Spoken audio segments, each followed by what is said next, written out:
नमस्कार, मैं सुनील शर्मा। आप देख रहे हैं द मॉर्निंग स्टार डिजिटल। राजधानी दिल्ली इस वक्त अपराध की आग में जलती जा रही है। दिल्ली एनसीआर में सिर्फ 24 घंटे के भीतर 6 लोगों की हत्या, 2 डबल मर्डर और वारदात ने पूरे शहर को हिलाकर रख दिया है। गोविंदपुरी में मां और बेटे की बेरहमी से हत्या, रोहिणी के अमन विहार में डबल मर्डर और अलग अलग इलाकों से आई हत्या की खबरों ने लोगों के दिलों में डर बैठा दिया है।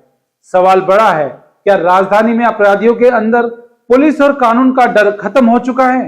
क्या दिल्ली धीरे धीरे क्राइम कैपिटल बनती जा रही है? आइए आपको दिखाते हैं राजधानी को दहला देने वाली ये पूरी रिपोर्ट। हुआ है, मां और बेटे की हत्या कर दी गई है। खबर आ रही है कि देश की राजधानी पिछले 48 घंटे में अगर इसमें देखें तो ये छठा मर्डर है। महिला की उम्र करीब 40 साल की थी और उसका बेटा 14 साल का था। चाकू मारकर उन दोनों की हत्या कर दी गई है। ये बड़ी खबर इस वक्त आ रही है।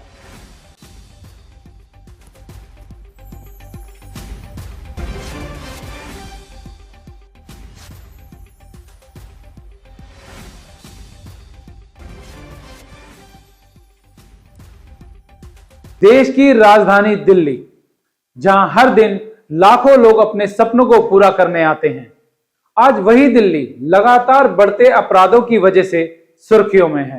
बीते 24 घंटे में दिल्ली एनसीआर में 6 लोगों की हत्या की खबरों ने सनसनी फैला दी है। सबसे ज्यादा चर्चा में है दक्षिणी पूर्वी दिल्ली के गोविंदपुरी इलाके का डबल मर्डर केस, जहां एक मां और उसके मासूम बेटे को मौत के घाट उतार दिया गया। गोविंदपुरी इलाके में देर रात उस वक्त हड़कंप मच गया जब एक घर के अंदर मां बेटे की लाशें मिलने की खबर सामने आई। मृतकों की पहचान शारदा साहू और उनके बेटे के रूप में हुई है। दोनों के शव घर के अंदर खून से लथपथ हालत में पड़े मिले। पुलिस के मुताबिक दोनों के शरीर पर धारदार हथियार से कई वार किए गए थे। हत्या इतनी बेरहमी से की गई कि आसपास के लोग भी सहम गए। जानकारी के मुताबिक मृतका का पति विष्णु साहू फल सब्जी बेचने का काम करता है।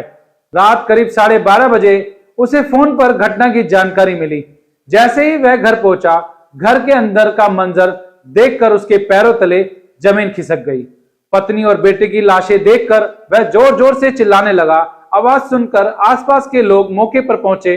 तुरंत पुलिस को सूचना दी गई। मौके पर पुलिस पहुंची और फोरेंसिक टीम ने पूरे घर की जांच की। जांच के दौरान घर की अलमारी खुली मिली। कुछ ही कैश और जेवर गायब बताए जा रहे हैं। अब पुलिस को शक है कि हत्या लूटपाट के इरादे से की गई थी। हालांकि पुलिस अभी किसी निष्कर्ष पर नहीं पहुंची है। पुलिस सीसीटीवी फुटेज खंगालने जा रही है और इलाके के संदिग्ध लोगों से पूछताछ जारी है। उधर रोहिणी जिले के अमन विहार इलाके में भी डबल मर्डर की सनसनी वारदात सामने आई है। 2 लोगों की हत्या के बाद इलाके में दहशत फैल गई। स्थानीय लोगों का कहना है कि लगातार बढ़ते अपराधों की वजह से अब रात में बाहर निकलने में भी डर लगता है। दिल्ली में एक ही दिन में कई हत्या की घटनाओं ने पुलिस प्रशासन की भी चिंता बढ़ा दी है। लगातार बढ़ रही हत्या की घटनाओं के बाद दिल्ली पुलिस पूरी तरह अलर्ट मोड पर नजर आ रही है। भारतीय न्याय संहिता यानी बीएनएस की धारा 103 और 309 अनुच्छेद 6 के तहत केस दर्ज किया गया है। कई पुलिस टीमों को अपराधियों की तलाश में लगाया गया है। क्राइम ब्रांच और स्पेशल स्टाफ भी मामले की जांच में जुटे हैं। दिल्ली एनसीआर में लगातार बढ़ती आपराधिक घटनाओं ने आम लोगों की चिंताएं बढ़ा दी है। लोगों का कहना है कि राजधानी में अपराधियों के हौसले लगातार बुलंद होते जा रहे हैं। एक तरफ पुलिस सुरक्षा के दावे करती है, दूसरी तरफ खुलेआम हो रही हत्या की घटनाएं उन दावों पर सवाल खड़ा कर देती है। क्राइम एक्सपर्ट का मानना है कि बेरोजगारी, नशे का कारोबार और गैंग एक्टिविटी जैसी चीजें दिल्ली में अपराध बढ़ाने की वजह बन रही है। विशेषज्ञों का कहना है कि अगर अपराधियों पर सख्त कार्रवाई नहीं हुई तो आने वाले समय में हालात और खराब हो सकते हैं। इन घटनाओं के बाद राजनीतिक बयानबाजी भी शुरू हो गई है। विपक्षी दलों ने दिल्ली की कानून व्यवस्था को लेकर सरकार और पुलिस प्रशासन पर सवाल उठाए हैं।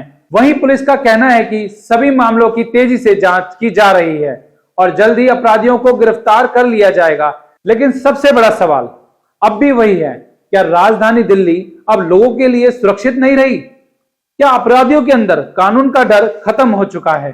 फिलहाल पुलिस की जांच जारी है और इस बड़ी खबर पर हमारी नजर लगातार बनी हुई है।